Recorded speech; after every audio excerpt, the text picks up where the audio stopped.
CNBC-TV18 and NuSummit present the BFSI 2025 Vision Summit. Today, the threat of cyber attacks makes cybersecurity not just an IT problem, it's very much the backbone for financial services as the single most powerful element to really build trust of the customers, which is very, very important when we talk about something as sensitive as finance. So with that, Steve, let me start with you on, from your vantage point, what have you emerged as the most concerning trends when it comes to cybersecurity, the kind of, sophisticated phishing, ransomware attacks that are emerging, and what you're most concerned about today?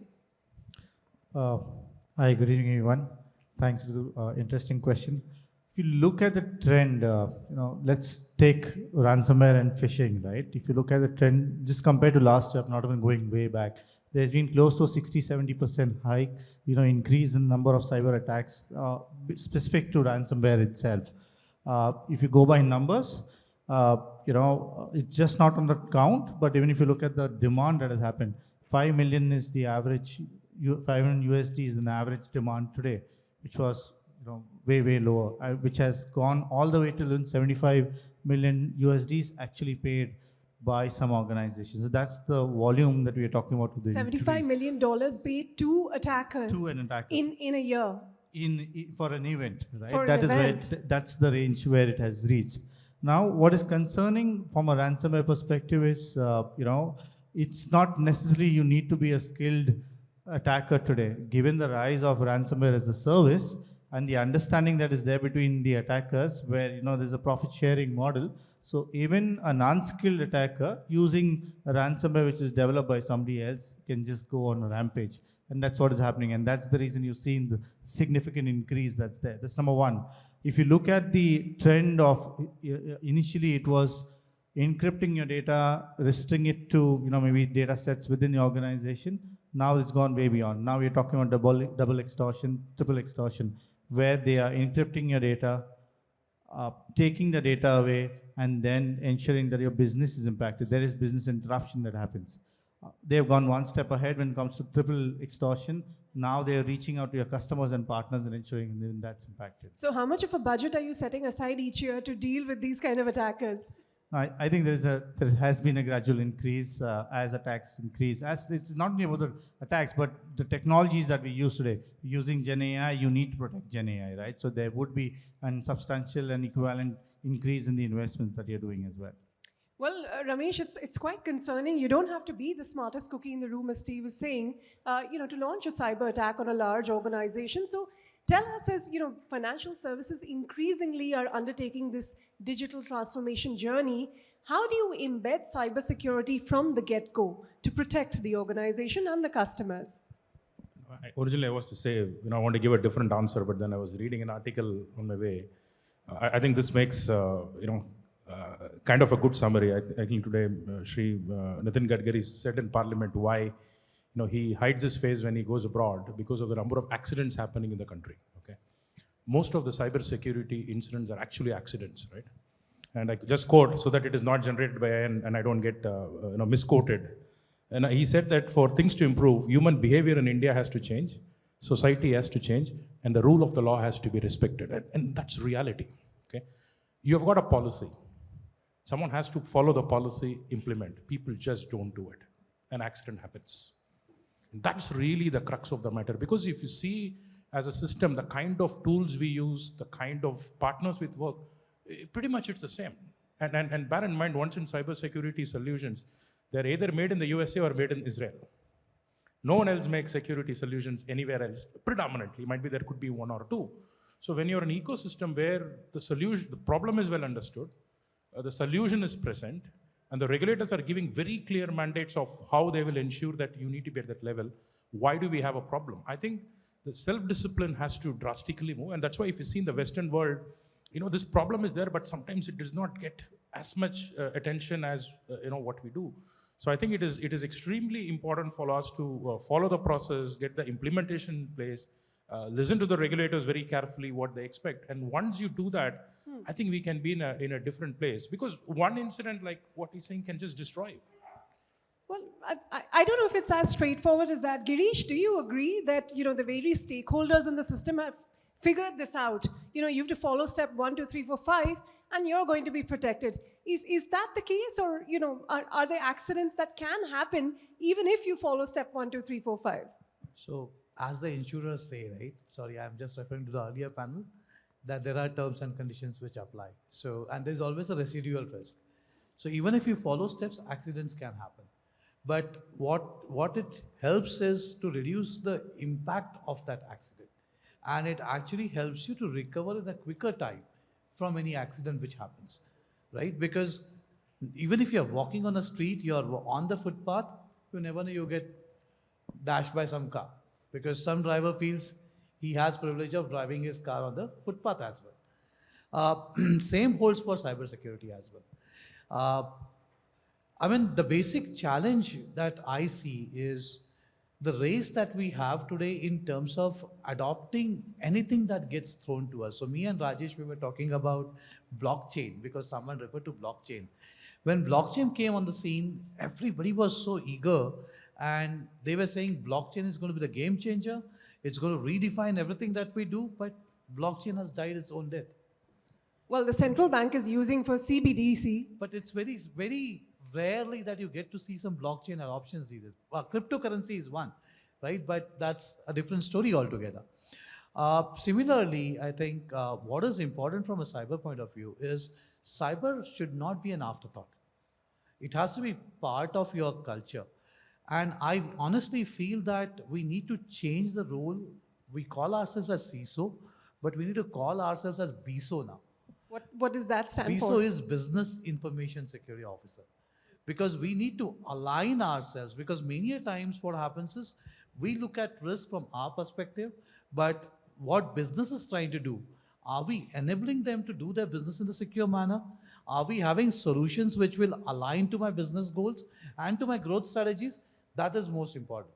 So maybe it's time for us to kind of re-Christian this role from a CISO to a BISO and ensure that we not just are looking at securing the cyber threats and the security risk, but are also aligning it to our business goals and objectives. Well, we can certainly put in a request with Kotak Securities to consider that. But Rajesh, we just heard from the NEC CEO that you're targeting to handle as many as 100 million transactions per second. That is a mind-boggling number. With the kind of volume that we're talking about today, you're already handling about 1 million. What sort of steps are you putting in place to mitigate these kind of cyber attacks? Because a preventive reaction is always better than a reactive one, especially when you're talking about the kind of numbers that NSE handles. Thanks, Ritu. See, it's technically all the volume that boss was talking about is on a segmented network. So first thing is reduce your attack surface. That's the principle you have to apply for any security principle and any security program. If your attack surface you have minimized in a way that whatever is happening there, nobody has an interception of it, you probably have lesser to take care of. Right? So first principle is reduce your attack surface, wherein you have a confined. See, I don't want to go specific into what we do specific for that, to be honest, but I can give you a generic view on technically how do you manage a security program in some such large transaction volume game. Definitely you need to, as I said, you need to reduce attack surface, have a segmented part of the network which takes care of only that transaction flow and not other transaction flows are coming in there. It doesn't interfere with any user traffic. It doesn't interfere with anything that eats your resources, right? In the environment that we are in, latency is very important. Availability is utmost important. So how do you ensure that those infrastructure components are up all the time, right? So the resiliency sitting there is more important than a cyber security, to be honest. There is a transition that has happened over the years from cyber security to cyber resilience. Now the transition is more coming from a withstanding perspective. People appetite have changed, where few years back people believed nothing should go wrong, never incident should happen. Today people know incidents can happen. Can you withstand it? And even if it can you withstand, how quickly can you recover? Can you be back on your feet? And that window, the window to contain that is actually coming into seconds and milliseconds. And for our environment, it cannot go beyond milliseconds. I mean, that's something which we intend to go in for. So our hardware infrastructure, everything that has to be put in place has to be so robust and resilient that there is a fallback, there is a mechanism that even a malware coming in has to pass through so many toll gates, which we call layers of defense, so that if it reaches there, before that I have so many layers to, one, prevent it or detect it. Because I also know I can't prevent everything. But if there is something which has left this gate and I could not prevent it, I should have more emphasis on detection. So over the years, resilience and detection, I mean, not in that order, but detection and resilience is the mantra which organizations are following and adopting, and it equally applies for exchanges for us. To what extent has the reaction time come down? You said you can't take more than a few milliseconds to react because the cost is too large. How has the reaction time come down with the use of technology over the years? So reaction time comes down with the visibility. So traditionally, you come to know when things go wrong, the symptoms have told you, and then you start reacting. Here, the expectation comes in that you get a visibility of everything that's happening. You're proactively, estimating what can potentially go wrong. That can be your capacity, that can be the traffic flows, that can be the attack vectors, and you also integrate with the global threat intelligence and the internal threat intelligence that get generated across. So many systems are also generating those threat alerts. So right, so when combining everything and you are applying real-time analytics on it, you have to preemptively know, potentially if I don't control it now or if I don't switch over, this is something which is going to get wrong. Well, Samir, since you interact with clients across the BFSI space in providing cybersecurity solutions, give us a glimpse into what innovations, what technologies, what tools are emerging that have become essential for organizations to protect themselves and their data. Sure, I think referring to what got discussed, Warren Buffett said something very nice about investing, and it applies to cybersecurity as well. Yeah. He said, investing is simple but not easy. So very much applies to us as well. So the steps in terms of what needs to happen are defined. We've all experienced it. It is not easy because of various parameters which play at various different points in time. So from a standpoint of where we stand, like a lot of AI got discussed, and obviously securing AI and using AI securely are both as important. So I think your question was about what technology innovations we are seeing there. So first and foremost is obviously how technologies are really advancing from the way they are being used for attacks and defense mechanisms. Also, one of the biggest challenges, I'm sure my friends CISOs agree, is the technology. And the BSOs. Yeah, BSOs as well. Is the technology complexity of the controls themselves have gone up significantly. So any organization would have 40, 50 security controls in place, and they do different things, but they all working together is not an easy task. Are these technologies, though, advancing faster than the technologies the attackers are using? Because it's getting easier and easier for them to, pull off something as arduous as what would have been, much harder a few years ago. Well, while that is true, but the still fact is that we are more safer than we are not, right? Usually. So we are ahead of the curve. This is the cop and robber situation all the time. So we are ahead of the curve. That is why business runs successfully. But yes, it is getting more and more difficult, more and more challenging. But I think we have the right talent, right leadership, and the right technologies to really stay ahead of the curve. Well, let me pick up on that talent and throw that to you, Steve, because technology is one aspect of it. Of course, there's also the human element. What are you doing in your organizations, and what do you see around yourself in terms of peers, in terms of embedding this culture of awareness of cybersecurity, awareness? What kind of trainings are you conducting, or do you find a lack of talent there, and is that something you're grappling with? I think cybersecurity talent is a challenge for the industry. It's been for some time now, there is an imbalance there. That's for sure. What is important is probably change your models of sourcing. So it has two elements, right? Sourcing and retaining as well. So go beyond the traditional mechanisms of using HR, but go to more professional networks like LinkedIn. Go use GitHub. Use different models. Have the hackathons.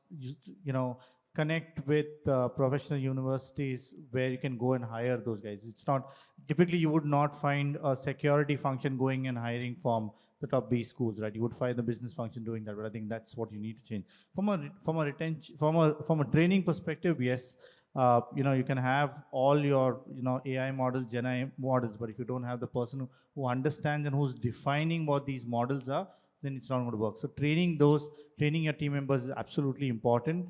It's not only about the information security team or the IT team, but the business team understanding is more important, because today we are living in a world of shadow IT. The business guys are going out and finding those technologies and bringing them onto the organization. So them understanding what are the risks that they bring along with that, with those technologies is very, very important. So that's where it is. Over and above that, I would say it's overall. You look at what's happening in the world today. You look at the digital arrest that's happening, right? That's purely a lack of knowledge of how cyber world works, right?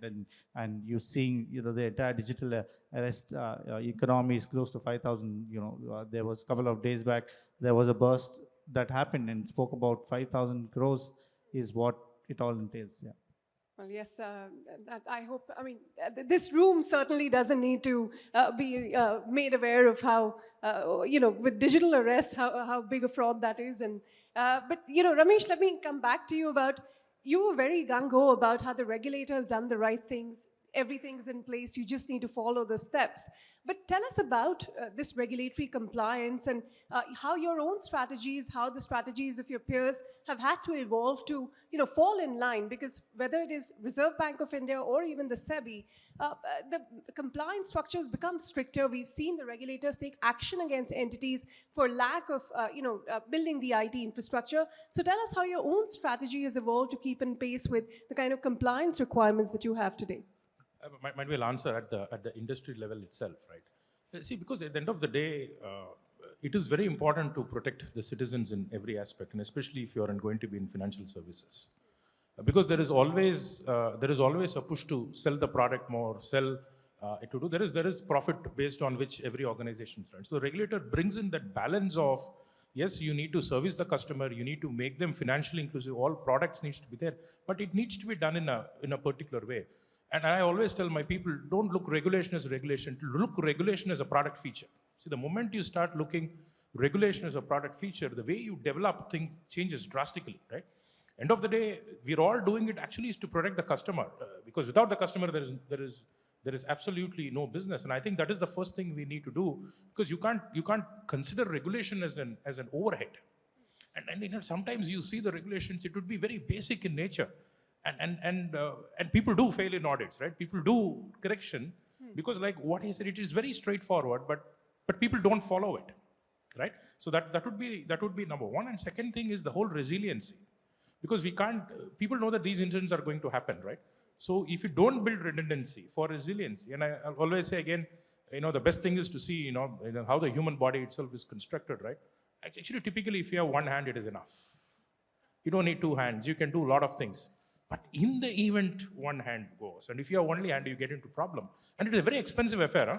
Yeah. If you read how the human body works, there are a lot of redundancies built, and it is extremely expensive for the body to maintain that. But you have to do it, because in case if it happens, you don't have a choice. I think we need to think in those ways, that it is to protect the customers, it is for the benefit of the citizen, it is benefit of the society. Take it in the right spirit, take it as a product feature, build it and move on, and I think we will reach a better way. Which is quite a different view from, if you spoke to fintechs that often accuse the regulator of slowing down innovation. Because, regulators are always trying to play catch up here, which is not something that you think is the case. No, because if you're a fintech, you don't collect deposits, right? You don't have people's money. The moment you have people's money, it is very different. Yeah. Because that seriousness, I always joke, right? If you've got $100, actually you can kidnap someone in Africa. So is your anti-money laundering very important? Actually, it's very important because it's a cost of life. And then you're seeing the regulators pushing but India has really RBI has taken a phenomenal stance on a lot of things. But I feel the technology industry has to be more responsible in delivering certain things. See, now we are an ecosystem. For example, if you have my phone number in your phone, and if you lose your phone, it is true, actually my number is compromised. And you might not even know about that, right? So we're all connected in some way or the other. So I honestly feel the technology industry has to become much more responsible. Today, a lot of responsibility is pushed on the end user because the regulated entity is that. Bear in mind, if in the next 2-3 years, there will be significant technology regulation which will come in to balance out the world, because an end user cannot take everything. It will come. Recently I was reading an article in Singapore where I spent a lot of time. they are going to give the law enforcement officer the power to tell someone you cannot transfer money. Biggest fraud in Singapore is account-related fraud. Money goes off to your account, it's gone. So when they call the policeman and say that, hey, someone is asking, if they say that, don't do it. If you do it, I will jail you, right? So now look at how it works. But to be long and short, the tech industry has to do a lot more work just in the name of fintech and innovation. We cannot put the countries at risk because these are all national infrastructure. Well, I don't know if you can go to that extreme here with the law enforcement telling people what they can and cannot do in transactions. But Sameer, largely, would you say the regulations when it comes to the BFSI space for cybersecurity are keeping pace with, say, the global standards, or are there areas of improvement that you see as a cybersecurity expert?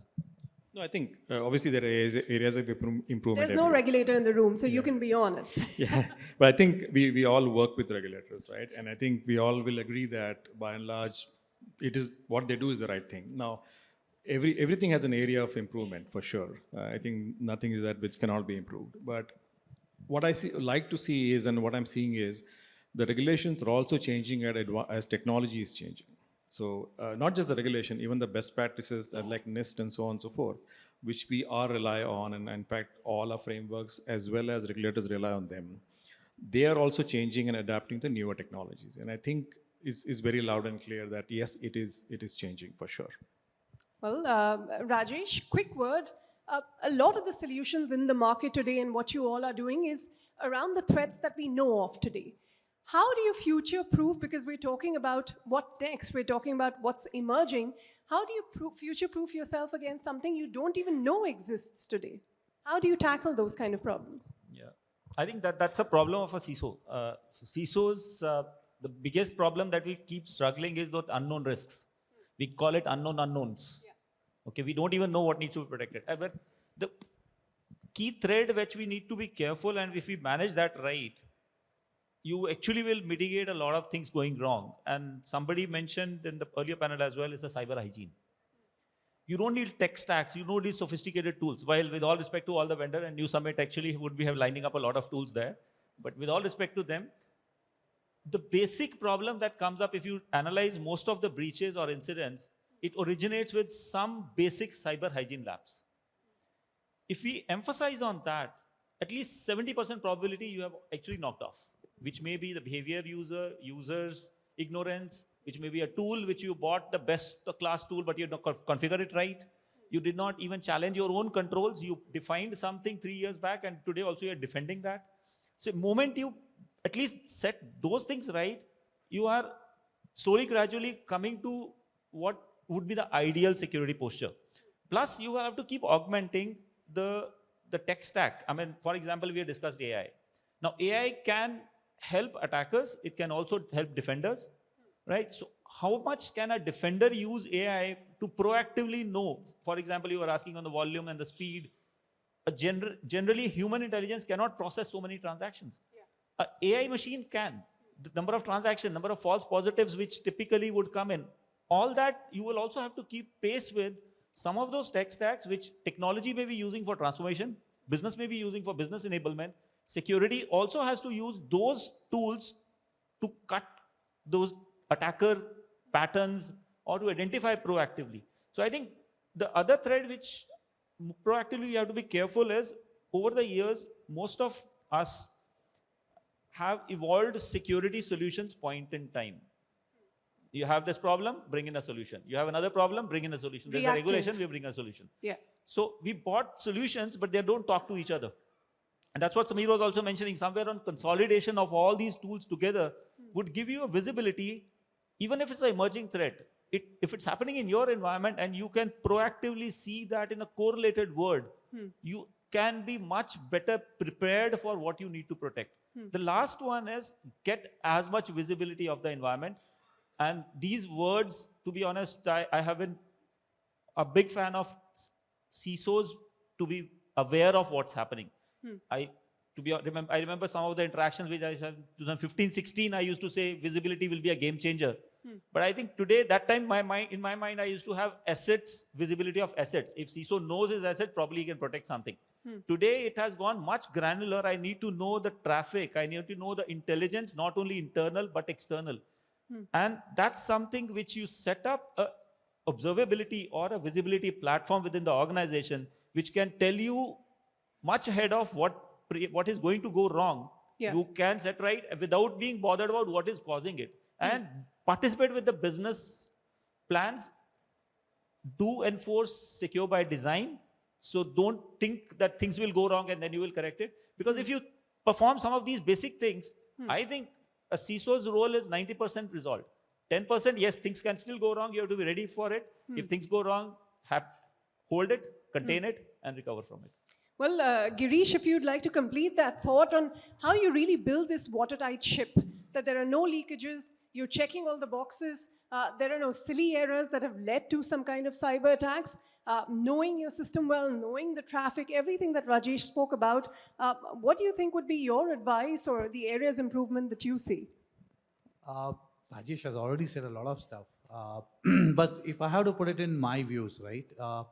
Number one, know yourself is the most important thing. Today, many a times what happens is CISO is unaware of some new business development, some new technology adoption. He's not been part of that conversation. Why is that? There's no seat at the table, at the board? No, there is a seat at the table, but it's still seen as an approval function and not a business enabler function. So they will come to you when the systems are going live, not when the systems are being implemented. So cybersecurity should be at the inception and not an afterthought. Yeah. And that's when it has to be part of your DNA. So you look at security risk from the day one itself.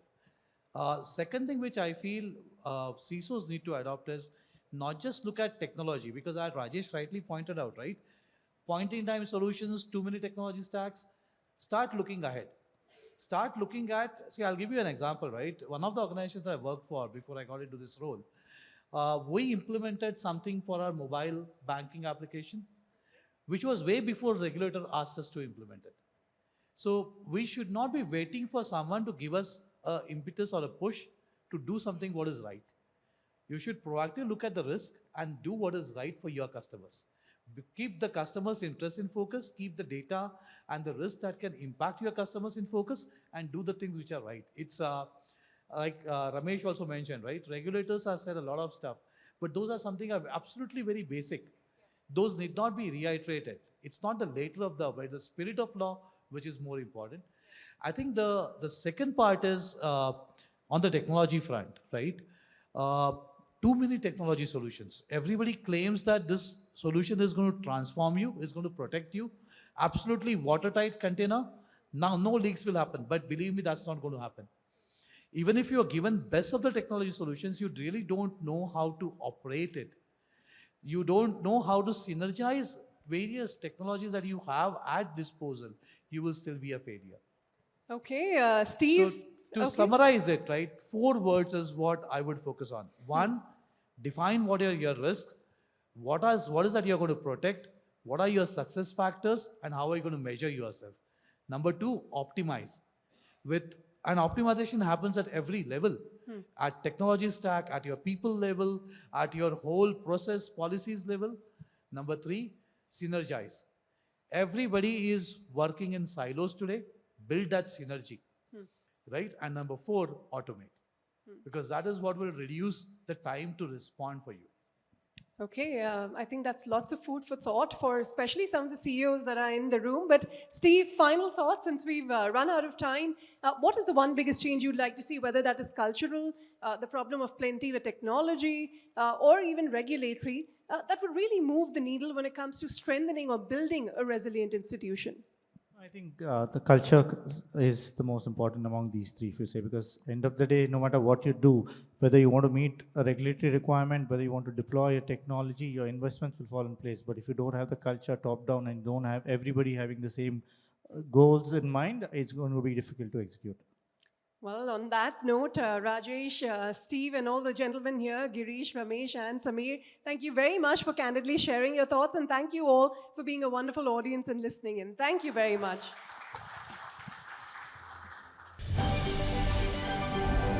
CNBC-TV18 and NuSummit present the BFSI 2025 Vision Summit.